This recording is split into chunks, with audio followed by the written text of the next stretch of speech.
1. Et aujourd'hui, on se concentrera en particulier sur les versets 15 à 23. Mais histoire de se remettre en bouche, je vous propose de lire ensemble tout le chapitre 1, puisqu'on verra que le texte qu'on a aujourd'hui découle directement de ce que vous avez vu la dernière fois. Donc l'idée, c'est qu'on l'ait bien en tête. Et je vous propose de lire Éphésiens chapitre 1. Si vous avez les Bibles qui se trouvent habituellement sur les rangs, c'est la page 766. Éphésiens au chapitre 1.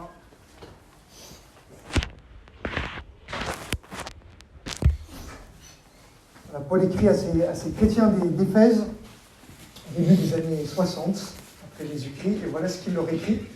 De la part de Paul, apôtre Jésus-Christ, par la volonté de Dieu, aux saints qui sont à Éphèse et qui sont fidèles en Jésus-Christ. Que la grâce et la paix vous soient données de la part de Dieu notre Père et du Seigneur Jésus-Christ.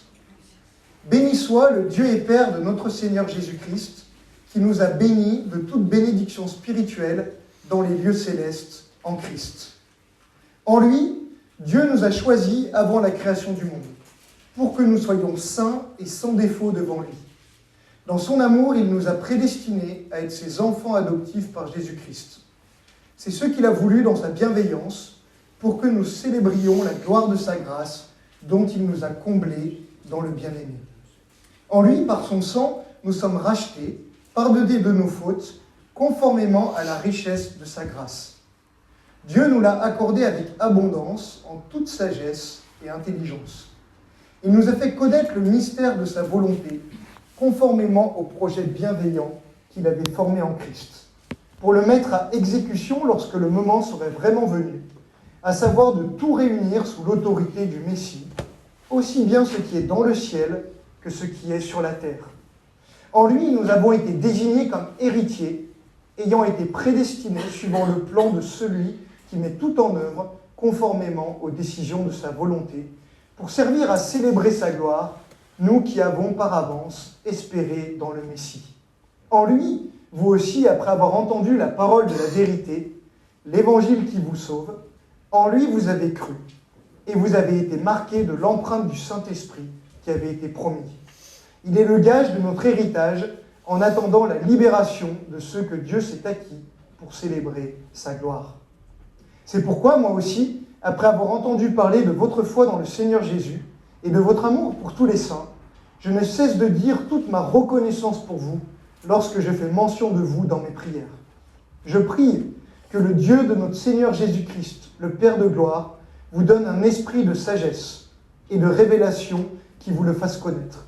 Je prie qu'il illumine les yeux de votre cœur pour que vous sachiez quelle est l'espérance qui s'attache à son appel, quelle est la richesse de son glorieux héritage au milieu des saints, et quelle est l'infinie grandeur de sa puissance qui se manifeste avec efficacité par le pouvoir de sa force envers nous qui croyons. Cette puissance, il l'a déployée en Christ quand il l'a ressuscité et l'a fait asseoir à sa droite dans les lieux célestes, au-dessus de toute domination, de toute autorité, de toute puissance, de toute souveraineté et de tout nom qui peut être nommé, non seulement dans le monde présent, mais encore dans le monde à venir. Il a tout mis sous ses pieds et il l'a donné pour chef suprême à l'Église, qui est son corps, la plénitude de celui qui remplit tout en tous. Très beau texte de l'apôtre Paul, ce début de la lettre aux Éphésiens. Et, cette lettre est une lettre qui parle du grand plan de Dieu, du plan universel de Dieu pour son Église. Et il va présenter l'Église comme la nouvelle humanité de Dieu, dans les 3 premiers chapitres, qui réunit à la fois les Juifs et les païens ensemble sous Jésus-Christ, tous qui sont destinés un jour à célébrer la gloire de sa grâce pour l'éternité. Et ensuite, il va montrer comment cette Église, ce peuple de Dieu, doit vivre dans le temps présent.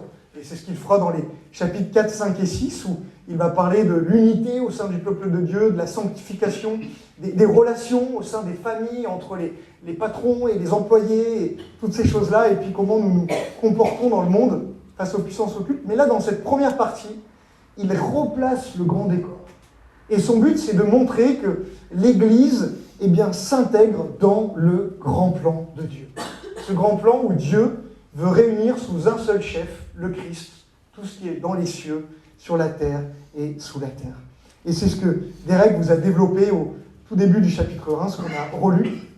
Et alors, la particularité, ce qui fait peut-être que ce chapitre 1 peut être même un petit peu dur à lire aujourd'hui, c'est qu'en fait, ce chapitre est pour l'essentiel 2 grandes phrases. Toute la partie qui va du verset 3 jusqu'au verset 14, où Paul a cette bénédiction, béni soit le Dieu et Père de notre Seigneur Jésus-Christ, et il décrit tout ce qui a été fait, toutes les bénédictions qui sont en lui. Et bien en fait, c'est une seule grande phrase que Paul fait pour déployer.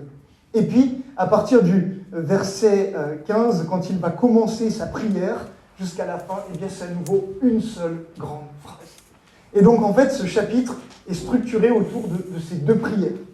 Une première prière qui est une prière qui a de louange, de bénédiction à Dieu, et qui décrit toute l'œuvre de Dieu. Et vous l'avez vu comment la Trinité est en œuvre dans ce grand projet, Dieu qui nous appelle de toute éternité, et puis le Fils qui accomplit ce projet, et le Saint-Esprit qui vient l'appliquer à notre vie lorsque l'Évangile est annoncé.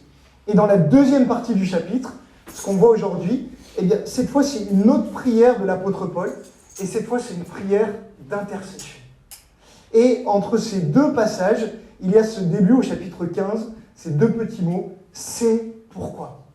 À la lumière de cette grande bénédiction adressée à Dieu, cette grande louange que Paul vient de décrire, il dit, avec tout ça, avec toute la richesse de bénédiction que vous avez en Dieu, en Jésus-Christ, eh bien maintenant, voici comment moi je veux prier. Autrement dit, la prière de l'apôtre Paul, elle est façonnée par la révélation connue de Dieu. Pour Paul, c'était bien sûr ce qu'il venait d'écrire, et Paul, au moment où il parlait, parce qu'il avait cette autorité apostolique, il était lui-même en train d'écrire, de dire la parole de Dieu. C'était l'inspiration, le Saint-Esprit parlait au travers de lui. Et Pierre dira, toute parole est inspirée, littéralement inspirée et soufflée de la part de Dieu. Paul parle, il parle avec ces mots, les mots d'un érudit hébraïsant, grec du 1er siècle, mais lorsqu'il parle, même si c'est ses mots à lui, c'est 100% les mots de l'Esprit de Dieu. Et donc c'est cette révélation ferme, objective, qui nous décrit des réalités sur Dieu qui sont le fondement de notre foi. Et Paul dit, moi, parce que j'ai compris ces réalités-là, ça influence ma prière pour vous. Et dans la prière de l'apôtre Paul, eh bien, on va voir un modèle pour nous-mêmes, pour nos propres prières, à la lumière de qui est Dieu et de ce qu'il nous révèle dans sa parole. Et quand on voit cette prière que Paul fait à partir du verset 15, eh bien, on voit que le plus grand objectif de l'apôtre Paul, c'est ce qui va ressortir de sa prière, c'était lui-même de connaître Dieu et que l'Église le connaisse. Et j'espère que c'est le plus grand objectif de votre vie. C'est souvent un objectif qui est en compétition dans nos vies, cet objectif de connaître Dieu. Parce qu'il y a des tas de choses dans notre monde qui veulent prendre la priorité, tellement de choses qui sont attrayantes. Et la semaine passée, j'étais à Issingeau, dans notre implantation d'église, et alors eux, ils démarrent la lettre aux Philippiens. Et je prêchais sur Philippiens 1, et où Paul dit, mais mon but, c'est Christ. Mon but, c'est Christ. Et je disais dans ma prédication, et il parle que pour lui, la mort est un gain, parce qu'il va voir Christ. Mon but, c'est Christ.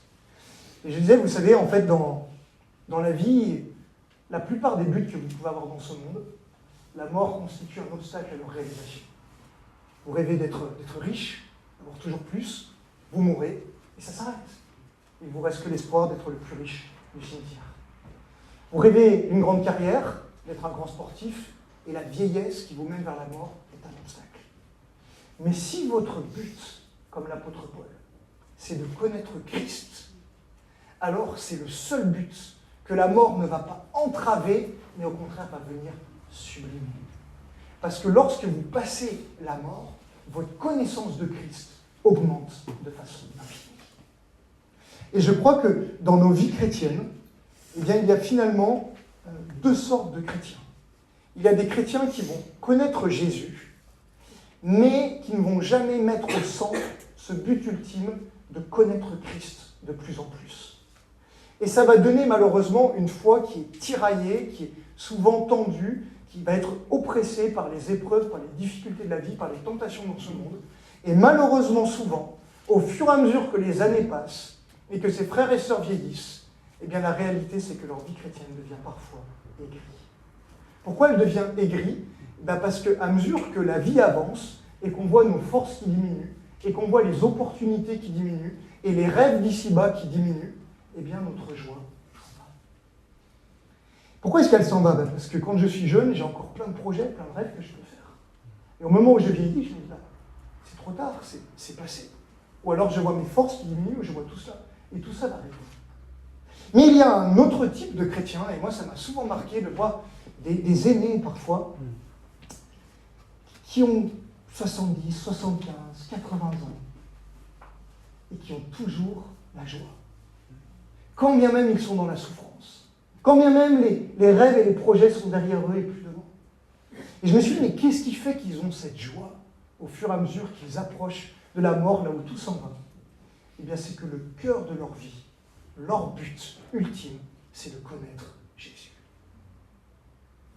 Et parce que ça est au centre, c'est la seule chose qui grandit, plus il se rapproche de la mort. Et quand bien même le reste diminue, eh bien, ça garde la joie. Ça ne veut pas dire que tout est facile, mais ça veut dire qu'il y a cette chose-là qui leur procure le plus de joie. Et Paul, parce qu'il était conscient de ça, eh bien, il vient de déployer cette grande réalité du plan cosmique de Dieu, et maintenant il dit, eh bien moi, je vais prier pour vous. Et le cœur de sa prière, ça va être que nous connaissions mieux le Seigneur. Il ne suffit pas de prier simplement pour que les gens se tournent vers Jésus. Il s'agit ensuite de prier pour que la connaissance de Dieu augmente dans leur vie, dans la mienne et dans chacune des nôtres. Alors regardons cette prière de l'apôtre Paul.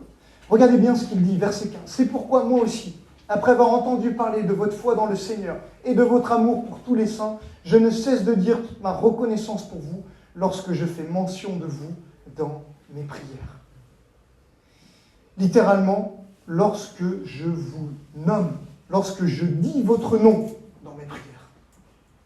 N'est-ce pas incroyable? L'apôtre Paul, quand il priait, il disait le nom des personnes qui étaient dans les églises qu'il avait implantées. Un homme qui aimait tellement l'Église, qu'il aimait les chrétiens individuellement, au point de les mentionner par leur nom dans ses prières. Et c'est ce qu'il fait des fois. Relisez l'Épître aux Romains ou relisez l'Épître aux Philippiens, vous voyez tous ces collaborateurs de Paul qui sont cités parfois. Paul les connaissait et il les estimait. Pourquoi? Parce qu'il savait que chacune de leurs vies était un petit échantillon de ce grand plan de Dieu qui est en train de se faire. Et Paul avait entendu parler de leur foi dans le Seigneur, c'est-à-dire le fait qu'ils avaient cru, qu'ils avaient cette confiance que Christ était mort pour eux. Et puis de leur amour, qui était le fruit de l'Esprit. Et Paul était conscient que ces deux choses-là, ça ne venait pas d'eux. Ces deux choses-là, c'était Dieu lui-même qui leur avait donné. Nos cœurs, qui sont pécheurs, ne peuvent produire ni la foi, ni l'amour. Il faut que le Seigneur vienne nous le donner. Et c'est ce qu'il dira au chapitre 2. C'est par la grâce que vous êtes sauvés, par le moyen de la foi, ça ne vient pas de vous. C'est un don de Dieu. Et l'amour, c'est la même chose. C'est le Saint-Esprit qui vient mettre cet amour surnaturel en nous. Lorsque nous comprenons l'amour de Christ, eh bien tout à coup, ça déborde et ça rejaillit autour. Et Paul voit dans le cœur de ces Éphésiens ces deux réalités-là, la foi et l'amour. Et il se réjouit. Il est plein de reconnaissance. Et ça pose la question, lorsque nous prions, est-ce que les frères et sœurs ont une place dans nos prières? Est-ce que nous prions pour nos proches qui connaissent déjà Jésus? Pour les responsables de l'Église? Pour les autres églises de Saint-Étienne? Pour les chrétiens dont nous entendons les histoires ailleurs dans le monde et qui sont face à la persécution ou à toutes sortes de situations, ou face à la guerre, par exemple en Ukraine en ce moment, est-ce que lorsque nous entendons parler d'eux, de leur foi, de leur amour, est-ce que nous prions pour eux et est-ce que nous le faisons avec reconnaissance? Paul avait l'habitude de prier pour eux et lorsqu'il priait, il avait de la reconnaissance. Et on voit très souvent, quand Paul va demander de prier, plusieurs fois, il dit par exemple, Colossiens, persévérez dans la prière, veillez-y avec reconnaissance. La reconnaissance était première dans les prières de l'apôtre Paul, constamment. Et ça venait nourrir sa foi, parce que lorsque nous sommes reconnaissants, qu'est-ce qui se passe? Eh bien, en fait, nous sommes en train de regarder ce que Dieu fait. Et lorsqu'on voit ce que Dieu fait et qu'on est attentif à ce qu'il fait, eh bien, ça nous donne la foi qu'il peut faire des choses encore plus grandes. Et ça vient nourrir notre âme. Vous connaissez ce chant? Compte les bienfaits de Dieu. Tu verras en adorant combien le nombre en est grand. Et c'est ce que Paul fait. Il voit tous ces chrétiens. Il est dans sa prison à Rome. Sa situation est catastrophique. Il entend parler des Éphésiens. Il se réjouit. Il est reconnaissant. Et puis ensuite, il passe dans l'intercession. Maintenant, verset 17, « Je prie que le Dieu de notre Seigneur Jésus-Christ, le Père de gloire, vous donne un esprit de sagesse et de révélation qui vous le fasse connaître. » Ce Dieu que vous aimez déjà, ce Dieu dans lequel vous avez mis votre foi, moi, l'apôtre Paul, ma prière, c'est que vous ayez maintenant un esprit de révélation qui vous le fasse connaître davantage. Chers frères et sœurs, sans cette intervention surnaturelle de Dieu, notre connaissance de lui ne peut pas progresser. Et pour l'apôtre Paul, la connaissance de Dieu, elle découlait directement de l'Écriture. C'est le c'est pourquoi qu'il a dit juste avant. Je viens de vous décrire le plan de Dieu. Toutes les bénédictions. Il nous a bénis de toutes bénédictions spirituelles en Christ. Tout vient de lui. Aucune bénédiction spirituelle en dehors de lui. Je viens de vous décrire tout ça. Eh bien, tout ça ne peut pas grandir un tout petit peu dans votre vie s'il n'y a pas une intervention surnaturelle de Dieu. Et ça veut dire que dans notre vie, nous devrions chercher, comme Paul nous y encourage, à bien sûr creuser, méditer l'Écriture pour connaître ces données sur qui est Dieu. On ne devrait pas avoir peur de la théologie. Vous savez, parfois, il y a des chrétiens qui disent « Oh là là, tout ce qu'on a lu, là, la prédestination, et puis toutes ces choses, mais c'est tellement compliqué !» Et parfois, ça nous fait peur. On dit « Mais attention, on pourrait tomber dans une espèce d'intellectualisme froid. » Et Paul dit « Non, regardez, lui, il parle de tous ces mystères, de Dieu qui nous a appelés, qui nous a choisis, qui nous a sanctifiés, qui nous a adoptés. » Et lui, ça suscite que de la louange et une théologie en feu.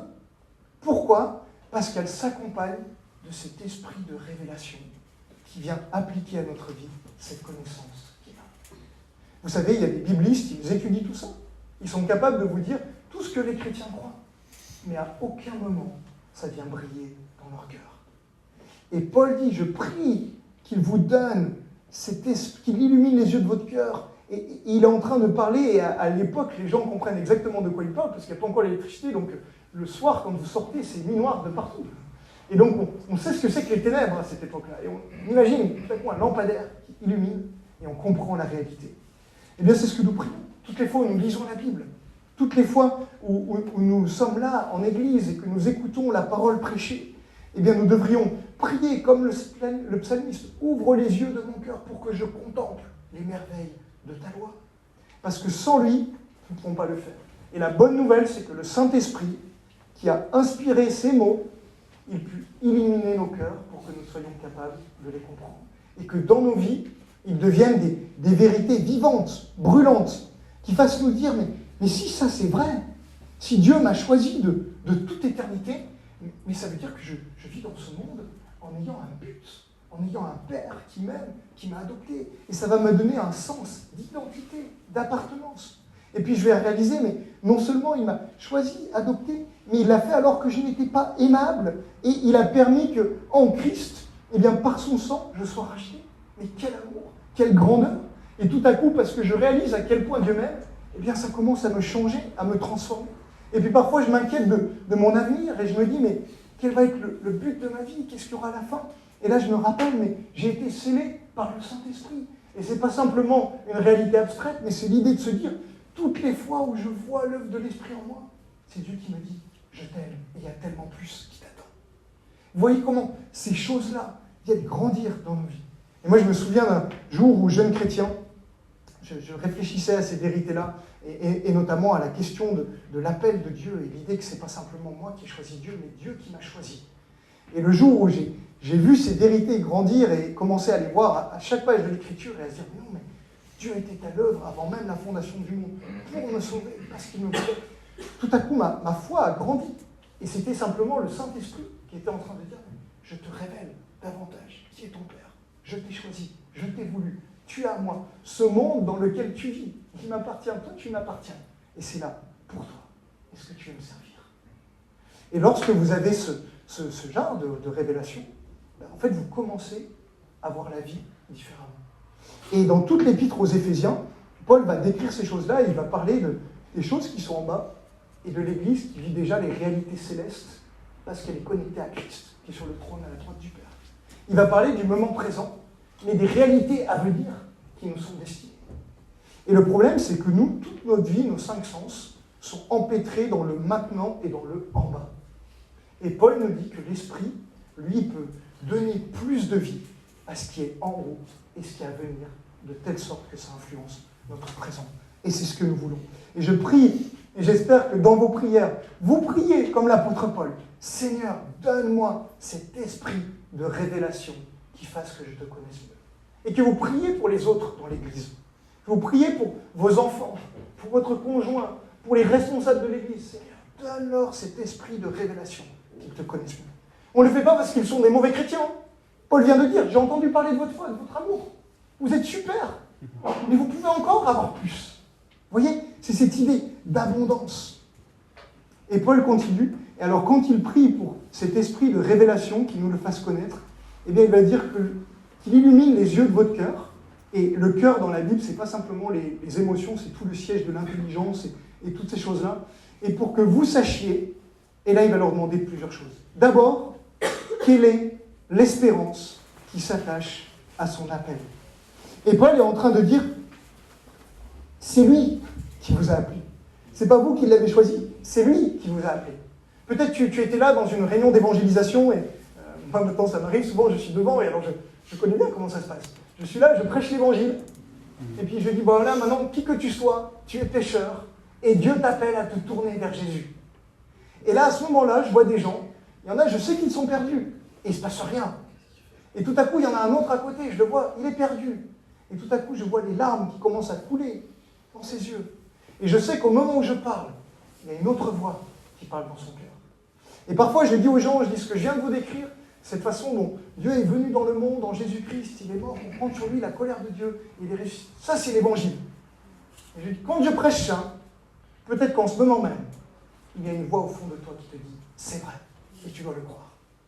Et je dis aux gens, si c'est ça, réponds, Dieu t'appelle. Et c'est ça qui est en train de se passer. Et moi, je me souviens, j'étais un jour dans ma chambre face à la Bible, et tout à coup, c'était pas simplement les mots sur la parole de Dieu, c'était Dieu qui me parlait. C'est lui qui nous appelle. Et lorsqu'on est appelé par Jésus-Christ et qu'on se tourne vers lui, parce que bien sûr ça se traduit dans notre décision, notre volonté, il vient changer nos sens, c'est ce qu'on appelle la régénération, on ne le voulait pas et tout à coup on le veut, et donc bien sûr on le choisit, parce que lui agit. Et bien tout à coup, on se retrouve avec une espérance qui est attachée à cet appel. Et cette espérance, c'est celle qu'un jour, ce Dieu qui nous appelle, nous le connaîtrons vraiment, pleinement. La vie éternelle, c'est qu'il te connaisse, toi le seul vrai Dieu, et celui qui a engendré Jésus-Christ. Imaginez l'apôtre Paul. Un érudit, il avait le meilleur passeport de son temps, il parlait au moins 2 langues, le grec et l'hébreu, peut-être même le latin, 3 langues. Il avait les meilleurs bagages en théologie, il était citoyen romain, il aurait pu avoir une vie incroyable. Et cet homme, à cause de la connaissance de Christ, pour servir pour lui, il a dit, tout ça, je le regarde comme de l'amour. Et au moment où il écrit cette lettre, il se retrouve en prison, en attendant d'être jugé par l'empereur. Et on se dit, mais l'espérance, vraiment, t'es en prison. Et Paul est là dans sa prison, il dit, mais c'est pas grave, j'ai l'essentiel. J'ai l'essentiel. Christ m'a appelé, j'ai l'espérance qui s'attache à son appel. Je sais qu'un jour, je sortirai, un jour, je serai avec lui, et je ferai partie de ce peuple, de cette nouvelle humanité qui régnera pour l'éternité avec le Christ. Et puis il continue, que vous sachiez quelle est la richesse de son glorieux héritage au milieu des saints. Je pense que c'est peut-être une des choses que nous avons le plus besoin de connaître, nous, chrétiens occidentaux. On est dans un monde qui est rempli de promesses et qui nous invite à nous attacher à toutes ces choses qui sont en bas, le confort, le matérialisme, l'abondance et toutes ces choses-là.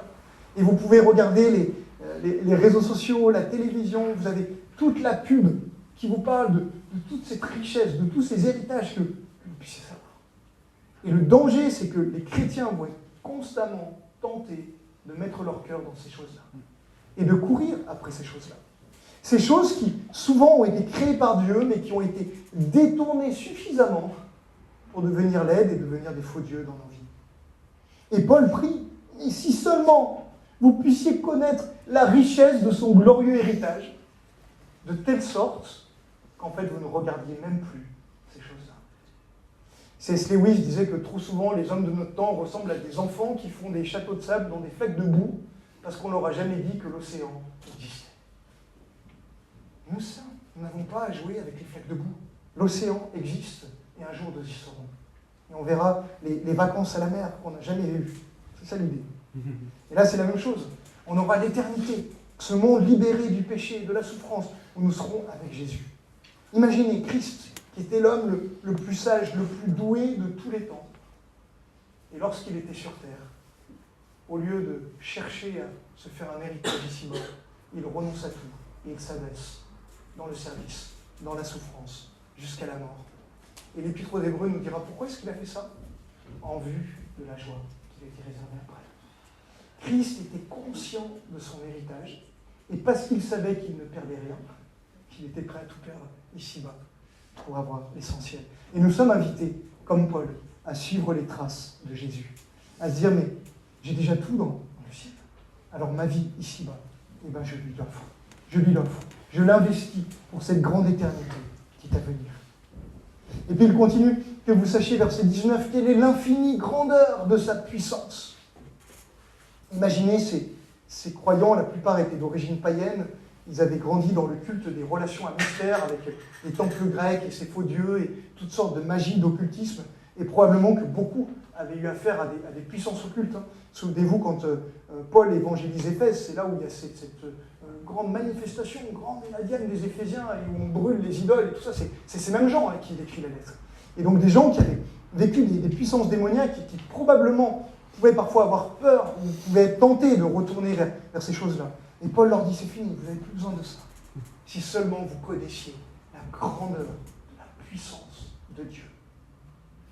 Il va montrer quelle est cette puissance en disant d'abord, cette puissance qui est en vous, c'est la même qu'il a déployée en Christ quand il l'a ressuscité. La puissance qui a ressuscité Christ d'entre les morts.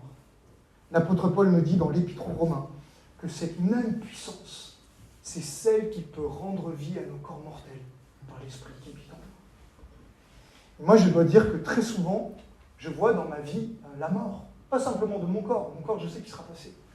Mais je vois la mort à l'intérieur. La façon dont je suis attiré par des choses vaines, la façon dont la corruption peut trouver prise dans nos vies, et c'est ce que dit l'apôtre Jacques, nous bronchons tous de plusieurs manières. Et l'apôtre Jean dira, si quelqu'un dit qu'il n'a pas de péché, c'est un menteur. Et la bonne nouvelle, c'est que face à cette mort qui cherche à nous imprégner, au travers des tentations, de la corruption, de la convoitise, de toutes ces choses-là, nous avons la puissance de Dieu, qui est la même qui a ressuscité Christ d'entre les morts, qui peut agir dans nos vies pour qu'on soit capable de résister à tout cela. N'est-ce pas incroyable, cette même puissance qui est disponible. Et Paul est en train de dire, mais je prie, en fait, que vous en soyez conscients. Parce que si vous en êtes conscients, mais ça va changer la façon dont vous tenez face au péché. Parce que vous n'allez pas avoir l'impression de tenir par vos propres forces, mais vous allez dire, mais non, le Dieu qui a ressuscité Jésus d'entre les morts, il est là, il agit en moi, il m'amènera la victoire. Vous imaginez l'apôtre Paul dans sa prison, on ne sait pas s'il avait les 7 aux pieds, là, ces barres de bois, ou s'il était simplement sous résidence surveillée, ou quoi, mais plusieurs fois dans ses lettres, dans différents contextes, il parle de ces choses-là, et c'est incroyable, on imagine ces légionnaires romains, ces geôliers qui le gardaient, qui avaient probablement une épée, qui devaient être des gros costauds entraînés par la Légion. À vue humaine, c'était eux la puissance. Et le petit apôtre Paul, avec sa plume et ses parchemins, qui dit, mais si seulement vous saviez la puissance du temps, qui est tellement supérieure à ce que nous sommes. Paul est en train de dire, mais je prie que vous réalisez qui est votre Dieu. Cette puissance, c'est non seulement celle qui a ressuscité Jésus d'entre les morts, mais c'est aussi celle qui a été manifestée pour que Jésus soit élevé à la droite dans les lieux célestes. La droite, c'est la place de toute l'autorité, au-dessus de toute domination, de toute autorité, de toute puissance, de toute souveraineté, de tout nom qui peut être nommé non seulement dans le monde présent, mais encore dans le monde à venir. Il a tout mis sous ses pieds. Imaginez la puissance que Christ a revêtue. Il est assis à la droite de Dieu. C'est cette puissance dont Jésus parle. Lorsque ressuscité en Matthieu 28, il se présente à ses disciples comme le Seigneur de la nouvelle création. Il dit, tout pouvoir m'a été donné dans le ciel et sur la terre. Il suffit que Jésus, l'homme Dieu, assis là-haut, notre frère, dise un mot, et la guerre en Ukraine s'arrête. Il dit un mot, et la fin est là. Les pécheurs sont condamnés pour l'éternité, et nous sommes avec lui pour toujours. Et s'il ne le fait pas, c'est uniquement parce qu'il use de grâce envers tous, espérant que chacun parvienne à la repentance. Il a toute autorité. Et c'est ce qui nous assure de se dire, aujourd'hui, nous pouvons vivre dans un pays extrêmement sécularisé où nous regardons le monde et on se dit, oh là là, mais il y a seulement 0,8, 0,9 peut-être croyants évangéliques comme nous. Et on se dit, mais on voit la difficulté d'implanter des églises et on voit des endroits où l'évangile semble avancer et puis tout à coup il recule et puis c'est compliqué. C'est ce qu'on voit dans nos vies. Et ça, c'est les choses terrestres d'en bas. Mais tout à coup, si l'esprit de révélation illumine nos cœurs, nous fait voir quelle est la puissance de Dieu, mais non, Jésus a tout pouvoir. Il est au-dessus de tout cela. Et lorsqu'il dit, à la fin de l'Apocalypse, qu'un jour, il y aura des gens de toute langue, de toute tribu, de toute nation devant le trône, ce n'est pas simplement quelque chose, un vague espoir qu'on aurait. C'est une certitude absolue. C'est la dernière page du livre de notre vie. Il est en train de nous la montrer. Et peut-être avez-vous déjà fait comme ma femme quand elle lit des romans. Vous commencez à lire le roman, et puis vous regardez la dernière page, elle dit qu'elle ne le fait plus maintenant. Elle le fait. Vous regardez la fin, vous voyez comment ça finit. Après, vous lisez au milieu, et il y a le moment où tout est catastrophique. Elle est sereine. Parce qu'elle sait comment ça finit. Et là, c'est ce qu'il est en train de nous dire. Ce Jésus, nous ne voyons pas encore que toutes choses lui sont soumises. Mais, dit l'Écriture, nous le voyons déjà couronné de gloire et d'honneur. Il est là-haut, il a tout pouvoir. Et enfin, sa puissance se manifeste. Regardez bien la suite du verset 22. Dans le fait qu'il l'a donné pour chef suprême à l'Église, qui est son corps, la plénitude de celui qui remplit tout en tous. La puissance de Dieu, non seulement a ressuscité Christ d'entre les morts, l'a mis au-dessus de toutes les puissances démoniaques, mais elle a aussi fait, c'est un mystère, que là où Christ est à la droite de Dieu, par l'Esprit Saint, nous sommes directement connectés à lui. De telle sorte que tout en étant en bas, ici, on est un peu déjà là-haut. Tout en étant maintenant, on est déjà un peu dans le monde à venir de la nouvelle création. Et ça, lorsque nous le réalisons, eh bien nous réalisons tout à coup toute l'autorité que nous avons, toute la puissance qui est dans l'Église. Ce qui fait que là où l'Église est, le royaume de Dieu est là. Et on devient le temple, le lieu de la rencontre avec Dieu, par la puissance qui agit en nous. Et bien sûr, quand nous regardons les choses en bas, nous pouvons dire c'est plus compliqué à vue humaine. Oui, mais c'est déjà la réalité spirituelle. Et lorsque nous la regardons avec les yeux de la foi et que nous la réalisons, en fait, cette confiance fait que souvent nous allons voir des choses changer et se passer. Parce que Dieu illumine nos cœurs. Il nous donne cet esprit de sagesse, de révélation, qui fait qu'on le connaît davantage, que nos émotions deviennent recentrées, que nos pensées deviennent centrées, nos actions deviennent centrées sur lui. Et tout à coup, Dieu peut agir au milieu de son Église. La prière de Paul, prière pour tous les saints, avec reconnaissance, et puis avec intercession. Pour que nous puissions le connaître davantage, qu'il illumine nos cœurs, qu'il nous donne cet esprit de révélation afin qu'on sache quelle est l'espérance qui s'attache à son appel, l'héritage, la richesse qui est dans cet héritage dont on a déjà le Saint-Esprit, qui est le gage. Et puis enfin, sa puissance qui s'est manifestée dans la résurrection de Jésus, son ascension, son intronisation sur le trône, et à la Pentecôte, lorsqu'il est devenu la tête de l'Église. Il finit en disant que nous sommes son corps, lui il est la tête, et il est la plénitude de celui qui remplit tout en tous. N'est-ce pas incroyable que partout où l'Église est réunie dans ce monde, en ce dimanche, ce jour-là où les chrétiens sont pour l'adorer, la plénitude de Christ est présente pour nous changer, pour nous sanctifier, pour nous transformer, pour toucher ceux qui ne connaissent pas encore. Alors, que faire face à ça? Comment est-ce que nous nous voyons, nous, à la lumière de ce texte? Moi, si je regarde ma vie, je vais dire, Seigneur, pardon. Pardon parce que mes prières ne sont pas comme celles de l'apôtre Paul. Pardon parce que je considère trop la connaissance de Dieu comme déjà acquise, que je ne prie pas assez pour le connaître davantage.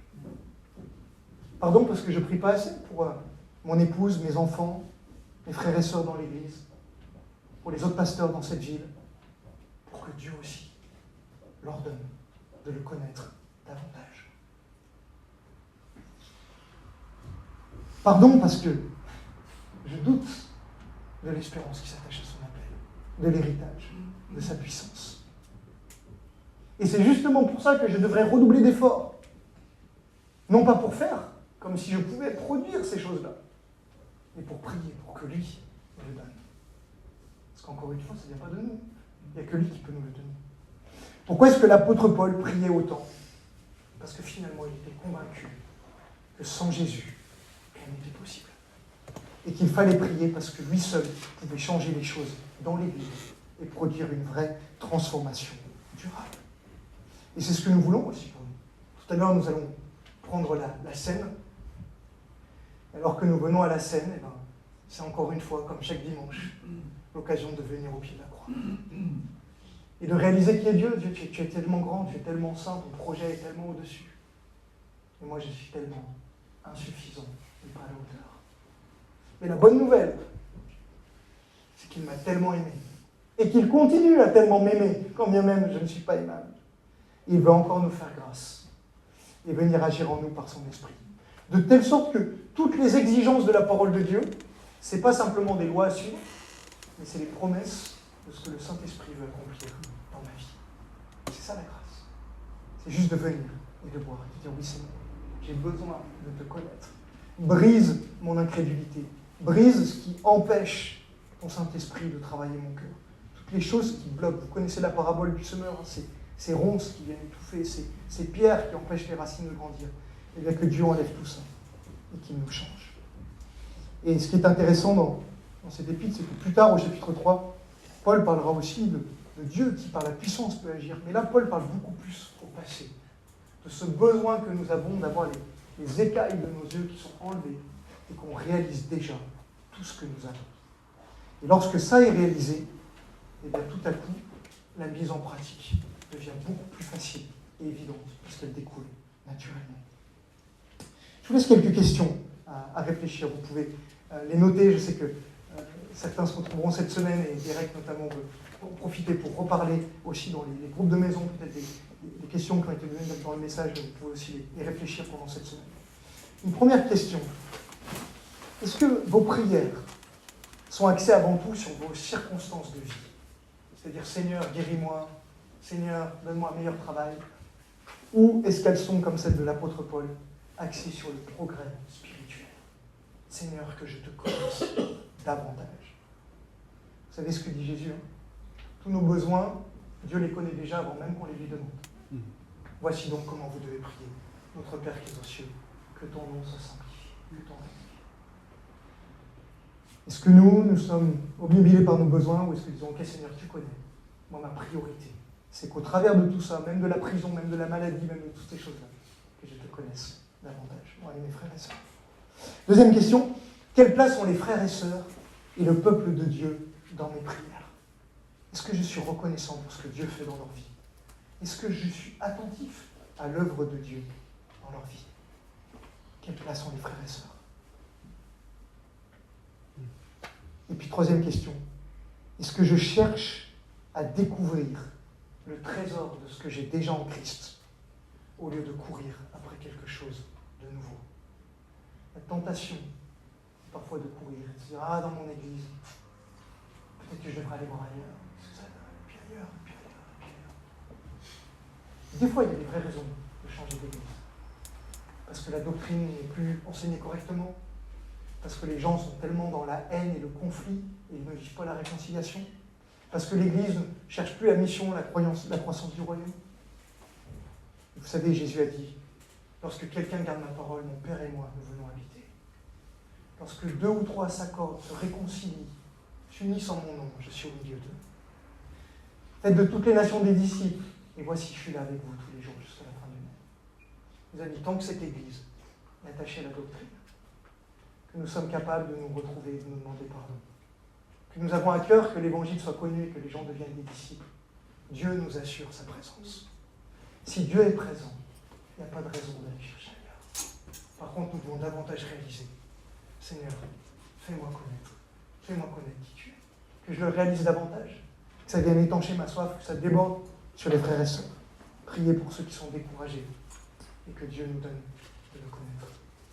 J'ai juste prié, et puis après on passera à la scène, et je demande à Gérard Sylvain de venir m'aider pour la distribution. Notre Dieu, merci. Merci pour ta parole. Merci pour le cœur de l'apôtre Paul. Et quand il avait décrit ce projet-là, sa prière, c'était que ce projet pénètre au plus profond de ses lecteurs. Et Seigneur, je te prie ce matin que ta parole pénètre au plus profond de nos cœurs.